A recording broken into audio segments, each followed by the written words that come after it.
Okay, my friend. Now let me introduce our punch machine. Punch machine for punch the holes on the uprights. You can see there is the one machine to put the raw material in raw. From here you will see make sure the flat of the raw materials.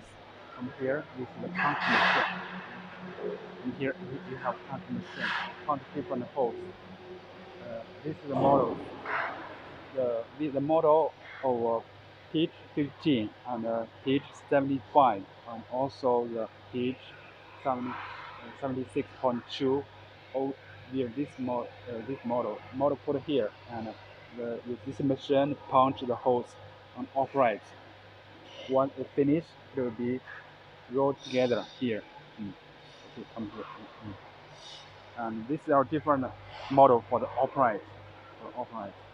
This is for 16. This is for 16 and 16. This is for 18 and 16. This is for 19, 17. This is for 100, 175. And that one is for this one. This one about 120 millimeter. Once finished, once the finished one row of the raw material is finished the holes and will be put together. This is already we finished some the punch for the upright. We can keep some. This already have orders.